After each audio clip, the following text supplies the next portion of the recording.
Good morning, everybody. Thank you so much for joining us, to those who are joining us live and on YouTube, and those joining us here in person. We really appreciate you being here today. Today, we wanted to talk about how to make life work for you. Because I talk a lot about manifesting your destiny, creating your fate, and how we can all create the life of how you can create the life of your dreams. Well, how do you do that? I see people sometimes struggle with how do you put all of the different things into place? How do you create the life of your dreams? How do you know what to do? Where do you put your focus on? Can you just think something and make it happen, or is there a little bit more to that? And a lot of times I see people kind of just hope that life will start to fall into place. Or I also see the flip side of that, where people struggle and they work and they work and they work, and it seems like things are just not falling into place the way they want them to fall into place. So where do you identify those barriers? Where do you figure out what you need to do? And how do you make life work for you? That's a totally different approach than I thought you were taking with this. Well, let me hear how you were explaining it, because we've been talking about this. Yes, and then that happened. And that's what I love about working with you, because we have such different ways to approach this way when things. I think we're going this way. So it's all, hey, it all works. It's And isn't life just like that too, though? Life, sometimes you feel like you're exactly on one track. Yeah, and then all of a sudden you're on the wrong freaking freeway. And not that it's wrong. We talk a lot about that too. Exactly, It's not yeah. good or bad. It's There's not right or there's wrong. no right and wrong. There's only what's right and wrong for you. So Howard, you... Well, no. Well, so what we were talking about, part of where I thought we were kind of going with this was the whole, like in life. So if we let's say the norm. Let's like as a point of reference, the norm life. So the norm life would be like grow up, high school, maybe college, get a job, do your thing, basic family, cubicle job, whatever. Have kids, couple grandkids, and you pass on. We'll call that pattern. The norm, and just as a basic. But there are so many people that, like nowadays, that are really trying to find who they are. And people, they have such amazing, I think we're all born with something special, like we'll call it a gift. And well, like you have many. But we've met so many people that have gifts, whether it's something as simple as like you're really good at math, or if it's something like if you can talk to the other side, or if you can heal people, or if you're really good at art, or the gift that you have. If you decide you don't like the norm life has a set amount of energy that you have to put up, and I think we've kind of set the society to, it's kind of the minimalist amount of energy that you have to put out to have life work for you. And but if you have a gift and you care enough about that gift to make it happen, the trouble is that to make that happen, you actually have to put out more effort. The fact of having a gift means you have to work harder in life to make it work out in the way that would be ideal for you. And I think a lot of people, one of the things, like I think the portrayal of having a gift, if you're good at something so it comes easier to you, that idea that it comes easier to you means that your life's going to be easier to deal with. And I think it's opposite of that. And I think that's where we get kind of stuck in a rut in a lot of when we're approaching our life, is that instead of it being easier because we have a gift, it actually takes more work and more time and more energy, and then but you also get the chance to get more out of life. So exactly, yeah. And one of the first steps a lot of times is identifying what your gift is. Everybody has specific abilities, and we hear that phrase a lot of follow your passion and you can turn it into what you do in life too. And that seems to be a hang-up for a lot of people. How do you make what your passion is be something that you can focus on to make money with, to be your main focus in life, and drive your life forwards. Exactly, and that's the big part, driving your life forwards with it. Exactly. And so how do you, one, identify what that is? Most people, if you take some time, you can go within and you know what fuels you. You know what your passion is. You know what lights you on fire, what really excites you. And so when you realize what what that is, I've seen a lot of people where once they identify that, they think, oh, then I'm really good at this. Life should just fall in line as I do it, and it'll just be easy because I'm good at this, and the rest of life just needs to follow and see what I have and want that from me. Yeah. Oh, well, you're exactly right. It takes extra work then. There's so many people, because we're raised in a society where it's exactly as you said. It's, you're raised and you're told you get a 9-to-5 job, you get married when you find somebody, you get married in your 20s, you have kids in your late 20s, early 20s for a lot of people, or younger now. You get married after a year of knowing them. Right, you get engaged after a year, you're married after a year, you have your kids the next year, and then your life is set. Wait, what? And there's so much more than that. If people choose that path, great, but then also figure out what's fueling you inside. Where's your passion? And know that when you find those areas, those parts where you have those gifts, where you have that spark within you, it does take a lot of work to really hone in on, to finesse that gift. Even if, as you said, if it's like being psychic, it takes a lot of work and a lot of time and a lot of energy to finesse that, to get the courage to go out and to talk to people about it, and to get that confidence within yourself. It takes practice to build the confidence that you need so that you can really approach people. Well, and like just going, if you're out in public and you're talking to someone who has an ache or pain and you're a healer, the idea of saying, I can help that, and they go, oh, you're a doctor, and you go, no. That when you're outside of the norm of what people expect, you have to be able to have enough self-worth or self-confidence to say, no, I'm not the norm. I am outside that norm, but I still can help you. And that's another area where it takes work of learning the vocabulary that people can relate to. One of the biggest things with communicating with people is knowing how they can best hear the message from you, because it's not their job to hear what you're saying. It's your job to say it in a way that they can hear it. And that's kind of the pattern in life too. Yeah, so it's absolutely. Know not your audience. Right, and it's not everybody else's job to know what's great within you. It's your job to do the work to showcase what's great and to share that with the world. And I've seen so many people too that have these spectacular gifts and they're too shy to even show them. And or to show anybody. And what a loss to the world to not have that beauty, to have that gift that's shown and shared with the world. So it takes work and it takes courage. I think.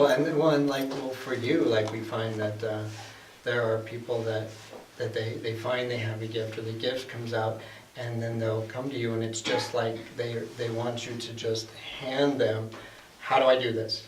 Mm-hmm. How does this work? I need all the answers. I need them now, and then so I can go do this. And it's just, well, I mean, one, it's your gift, and I'm not sure, and and it's, I mean, you help a lot of people, but there's a lot of times where they seem to just be, it's give me all the answers now.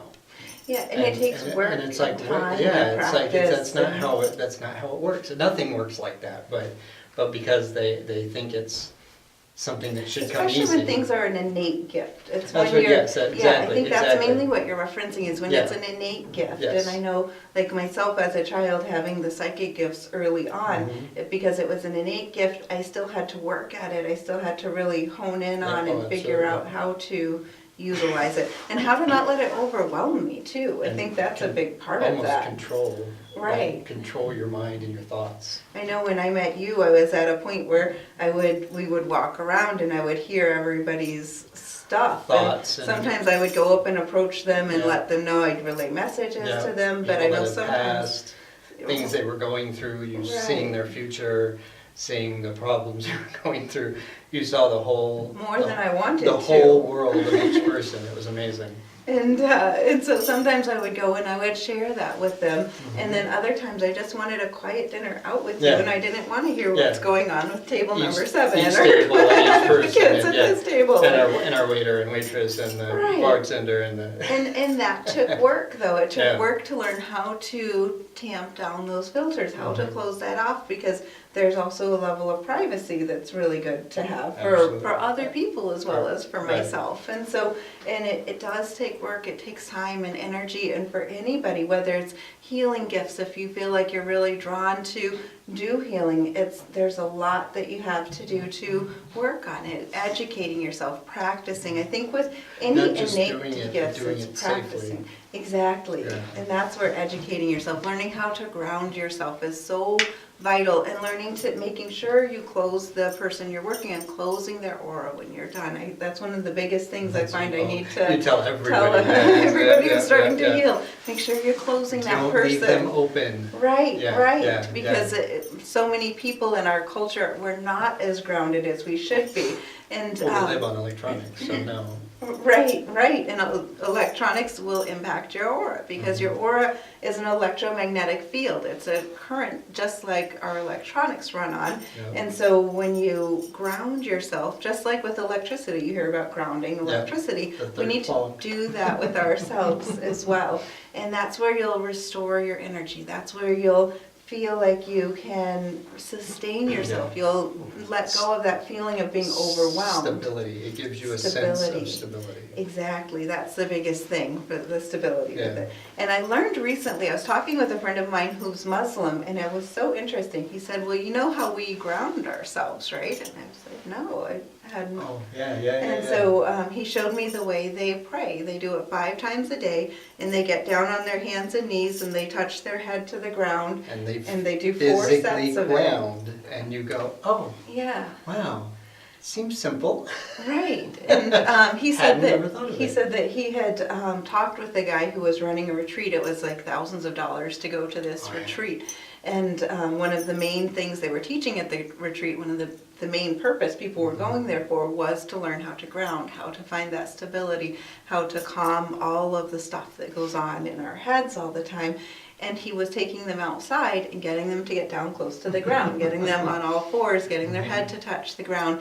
And that was the gist of this retreat. And there was a lot of, Dharma talks with it, spiritual talks with it, but that was the main point with it. And so, and the man running that was Muslim as well, so his friend asked him, he's like, how is that different than what I do every day? And he said, it's actually the exact same thing. He said, you actually are grounding even more because you're walking to the church, and so you're getting that nature walk in, as that exercise in being outside, as well as grounding. And so it's so significant. And so even if you do this in your home, if you just take that time and you get low and you touch the ground, if you feel like you're overwhelmed and you're just trying to, whether it's work or whether it's your psychic gifts or whatever it is, if you feel like you're getting overwhelmed, you're probably needing to ground. So get low on the ground, get on all fours, put your head on the ground, and just feel yourself pouring that energy out into the ground. Any of that excess energy is going to go out into the ground, and you're going to get that positive flow, that nurturing current that comes from Mother Earth, because the Earth has this amazing ability to transmute any energy that goes into it, transmutes it to a neutral energy, so it can draw back up into you, refill you, make your energy calm, stable, refreshed, grounded. Exactly. And that takes work, though, and it's surprising the number of people that don't want to take that time out, that don't take the time out to meditate. They're so busy being overwhelmed.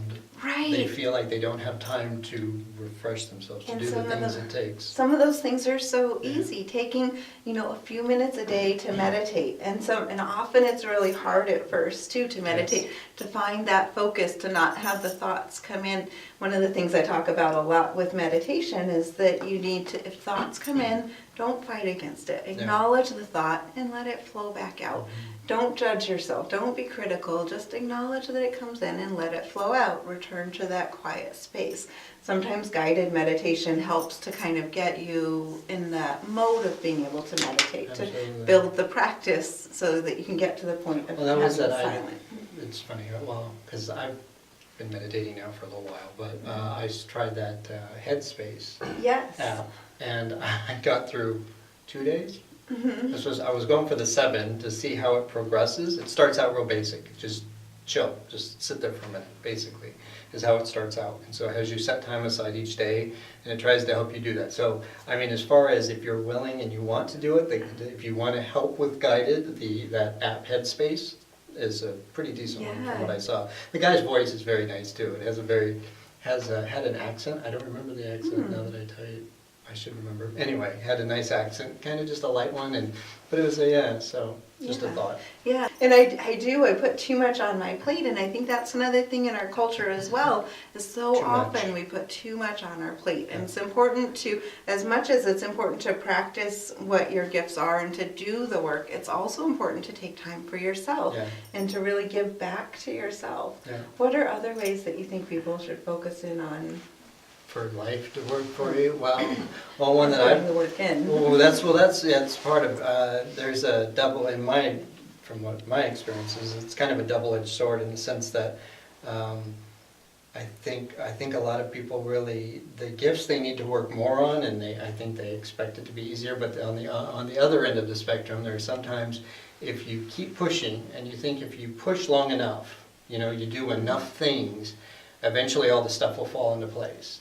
And sometimes you end up just barreling over the stuff that you would have seen come across or could have helped you in your life moving it forwards, but you're so busy doing, you'll just barrel over the top of it and you'll never see it. It'll just right by you. And so the idea of actually like meditation and taking the time for yourself, pulling back the reins on a whether it's a daily or a weekly, depending on how hard you push, actually will work in your favor, even though it feels like you're getting less done.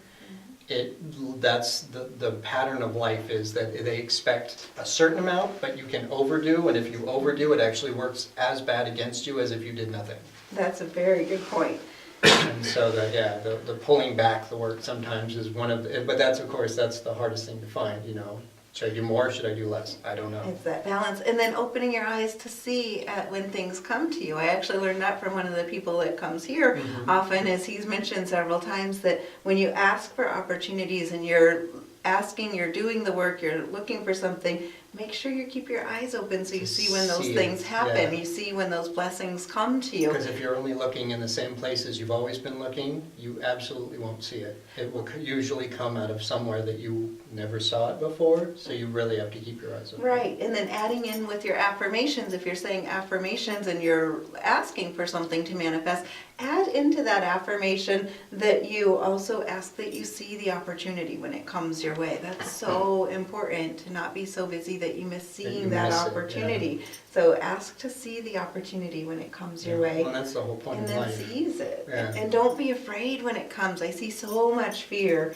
in our culture, so much fear. So don't be afraid when those opportunities come your way to seize them. And if it doesn't work out, it doesn't work out. Guess what? Life is going to move on, and it's going to be okay. And so can Tomorrow's another day. You are going to be okay. Yeah. Have that faith in yourself, that confidence in yourself. And that's going to carry you a long way, too, that just genuine confidence in yourself. And if you think about it, you've made it through so much in your life. Every single person has such a story to tell. It's fascinating when you, if you get to know anybody, pretty much everybody has a story to tell. An interesting story to tell. All made it through some really terrible days, and we're still here. Those of us that are still here, those of us that are still here, you're still here. There's so much that you have overcome, and those are all things you can use to make strength within your life. So see those past hurts and see how you rose above it. See that strength within you, and then use those lessons to know how to carry yourself through the next hurdles too. Carrying yourself with even more strength, even more grace, and even more confidence, and really loving yourself through the process. I know I always talk about that, but that it always comes back to love. It is, because that's the core, that's who we are, that's what the soul behind everything is that love. And so when you see the love, when you face life with love, when you face your passions with love, you're going to find that desire to do the work because you're going to love it. You're going to find that passion. And some things aren't so fun to do. They really aren't. But if you can find that passion. Well, especially if you're talking about doing the work, so you have a gift, and if you're doing the work to move that gift forward, if the gift is not a common gift, like a lot of yours are not, the work it takes to find the ways to make it work for you it's more work than going to college. It's more work than, I mean, it's an Especially- all day, every day, looking everywhere under every rock all the time kind of work. And especially when it seems like there's this big shift. Like when we were in Arizona, everybody pretty much is into the metaphysical out there. It's a way of life. If you're not into the metaphysical, you know about it, and there's an acceptance. There's a big ring. There is an acceptance, And but so- there's a big ring of people that's a lot Right. larger than that here. Not everybody does it, but there's an No, but acceptance there is, of it. yes, most And so people, when yeah, we came to absolutely. Michigan 10 years ago, oh my goodness, the culture shift, especially when it related to the metaphysical, Yeah. because this is part of the Bible Belt. What And did the lady tell you? What'd she say? Oh, with one lady that I She had was- talked to, and I yeah, had you're- mentioned to her that I was psychic, and She she said, "Oh no," she said, "you You're have a not. woman's intuition." You're not It's psychic. like, whatever You're you want to call it. intuitive. She was She like, said a so. woman's intuition. Oh, that's what it was. Woman's intuition. She was. That's what you have. Serious, like that's what you have. Don't use that other word. And that comes back again to terminology. Terminology. Yeah. That's a human thing. Yeah. Vocabulary can mean so many different things, and Absolutely. it's all the Yeah. same thing. It all comes back to the And same. it yeah. all, it all comes from the same source Yeah. of love, because everything is a derivative of that source Yeah. of love. Some things fall off the track, some things come back on the track. There's so But many that just- religions that believe core. in a God, and that God, it's the God. But we're seeing a huge shift in just the last 3 years. It started about 4 years ago, where it really seemed to start opening up with the metaphysical in Michigan. And I'm not sure with other parts of the country down through the Bible Right. Belt if it's spreading to. But in Michigan, we're seeing this big trend about 4 years where it's starting to open up. 3 years ago, it started opening up more. In the last couple years, it's like on roller skates, and people are realizing, and they're It's coming, and so, and there's no and- stopping it. but at the same time, I find so many people that don't feel like they have somebody that they can talk to about it, because there's still a lot of fear, Yeah. and there's a lot of And that, you still have to walk lightly around depending certain on who people. you're talking and, yeah, to. absolutely. Yeah, And yeah, so yeah. it's really about opening that up and making this a safe space for people, letting people know that as they're doing that work, as you're opening up with that, how can you create a safe space so you don't feel judged, so you don't have to question yourself, so that you can get that confidence, Yeah. and then not feel like you have to lose people in your life that you care about too, but by knowing, following that, right, Yeah. and finding that. that's kind of part of people. And part of the thing is That's- sometimes certain people will fall away too, and that's, it's learning where to let go and where you want to Yeah. open up Yeah. and finding your path, and that can be part of the work sometimes that too, is part is of the work. learning who's in your network, who are you flowing forward with, and just You kind want to of. know who you are, you look at your friends. Exactly. And so I'm hoping that more people will just continue to open, because that, especially when you start to really think for yourself. I think that, and we teach that a lot in a lot of our life talks. We've Yeah. talked about, our ideas, Yeah. but we also let think about what It has- resonates with you. it has to be right for you. It's a Yeah, person, your absolutely. life is a personal journey. Yeah. So see what resonates with you. If something doesn't make sense, question what that is. Yeah. Think about it Yeah. and find what does resonate. Just Yeah. because somebody tells you something doesn't mean that it's the true. And it's not true for you. Exactly. And that's a big part of the work, is Yeah. realizing, doing that inward journey. And that pertains whether it's, something that's academic, being good at tech. You're still going in and you're figuring out, Yeah. what are you good at? How can you figure this out? And the same thing happens with any type of metaphysical gifts, whether it's being a healer, whether it's leading meditation, or whatever it is. There's an inward journey that comes with all of it, and learning to question and think to find what truth resonates within you. Yeah. I think there's a light and a truth within all religions, and I think there's a lot of commonality within all religions, but the terminology is what's so different. And so when we can rise above and get away from just those language differences, I think that, in my personal opinion, as long as there's not fear and guilt, those are the two things that drive me nuts a bit with certain religions. But if you can get past the fear and guilt and be the best person that you can be that person that you would want to interact with in the world, then I think you're in a pretty good place for exploring and opening yourself up. Absolutely. And so it does take a lot of work to So be able that's to what embrace that, it to does. allow that to shine.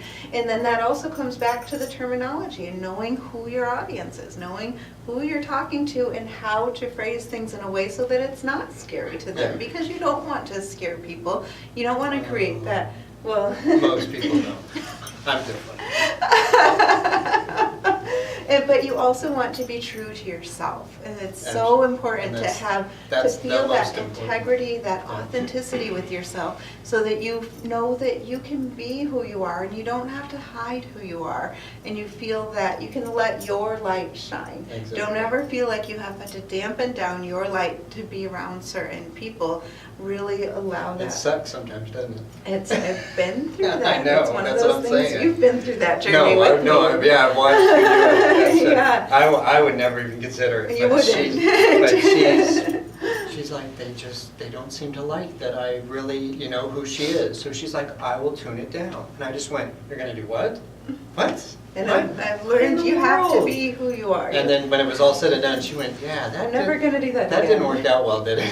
That was a horrible idea. But And, hey. and if you're around people that are like that, then it's time to change up who you're That's around. exactly right. Because people should accept you for who you are. You should be happy to be in the circle of people that are around you. Yes. And often it takes letting go of certain people so that you can allow the flow of those new people to flow in.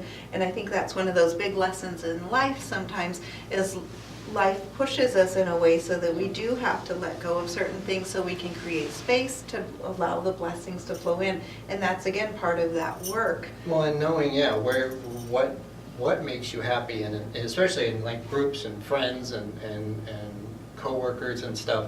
Are you the kind of person, do you like to help people rise, or do you like to be the person, that's being lifted up, or but it depends on where you want to be in the group, and then when you get into a group, does that fit where I'm at? In this group, can I help this group go forwards in the way that I work best? And and everybody has their own approach to that, and so it's finding that right spot. And just because you're in a group of people doesn't mean that's the group of people you should be in. And that's another thing that's scary, is changing groups. And Well, it's scary to anything change, let anything go, too. People, That's change. a big part of life. The only guarantee in life is change, and it's the one thing we fight the hardest against. Right. Which doesn't make any It's sense. an interesting life lesson, absolutely. And it's one of those laws of abundance, too, is you have to let things go to Yes. create space. So if you want money in your life, you let money go, and, to the extent that works within your budget and everything, you let money go, knowing that it's coming back to you multiplied. And so it's, learning to spoil yourself on occasion, treating yourself well, giving to others, helping the world, And really, it comes back. it does. Yeah. It really does. It's one of those ways that you can let your light radiate and impact the earth. If we all really try to focus on what you're good at, what your gifts are, and then allowing that light to shine and radiate out to the earth, then you are lifting up the whole community that you're in. Each of and us the that fact do that. and like when you say the abundance thing, I think so many people that like their first steps forwards, the thought of being successful is about how much money am I going to make, and being happy in your world and being happy with your life and where you're at in it. A lot of times is worth more money than you could ever make. So many people on their, if you research the words of people on their deathbed, so many people that have been like multimillionaires or, a lot of money, one of their regrets is that they didn't spend time, they didn't do the things they wanted. Things that made them feel the people fulfilled. that mattered to Yes, them. exactly. Yeah, They didn't feel fulfilled in their life because what they were doing was chasing money. And that can happen in any bracket Oh, of absolutely, people. across the It's- board, yeah. Yeah, But it's, if are you're- you doing if- what matters to Yeah. you in life? Like if all you're doing is chasing something you're missing life as it's happening. Yeah, and do you have a bucket list of things that you want to do in this life? Do you have things that you really Do you have that a bucket matter to list? you? I Do you have a- do. We take them off here and there. Is it a big, is it a big list? I haven't even seen the list. You seriously have a list? But Nice. but it's important to know that and to check it off so that you have time to enjoy that in life. And Absolutely. it's, but that's, that also is part of that work of Yeah. making sure you know what it is you want, knowing what you like, and taking the time to do those things is so important. Figuring it out, yeah. Yeah. Yeah. Any final thoughts? I think that's about it. Just takes work. It really does, whatever it is you're wanting to do, whether if it's an inward journey, sometimes it's the work of meditating, sometimes it's the work initially of finding out what matters to you, finding out what really matters to you the most in life. What do you want to put your energy into? What fuels you? What gives you fire? What gives you passion? Who matters in your life? Now, when you think about the people that do matter in your life, how much time are you spending with those people versus other people? What things do you maybe need to change? What are you wanting to draw into your life? What are you wanting to create? Well, what are the steps that you need to do to create that change? What are the steps that you need to create? Writing a list really helps to draw the connect the dots together of what it is you want and the steps you need to get there, because it's one thing to meditate on it and to manifest. There's a lot of things you can do with creating abundance, whether it's love, health, whatever it is that you want in your life. You start creating that in the etheric as you meditate, as you call it towards you, as you say your affirmations, but you do need to take those physical steps to draw it to you. So making a list, writing that out, and then start checking off the things as you're doing it so that you're creating that life of your dreams. And before you know it, you're going to be living that life of your dreams. And it's going to feel like it wasn't as much work as it seemed to be in the beginning. It's not going to feel as scary as it seemed to be, because you're going to start seeing things starting to click into play. If the people around you start changing, just notice how you feel with the new group of people that are around you. So really let go of that fear, embrace the change, know what it is that you want, write down those steps to create what it is you want, and then start checking those off. I hope this Life Talk helped you today. We really appreciate and enjoy all of you who've joined us. Please like our Facebook page. Please subscribe to us on YouTube. If you enjoy this Life Talk, please hit the like button down below. And we appreciate any of your feedback as well. Thank you so much. Have a great day.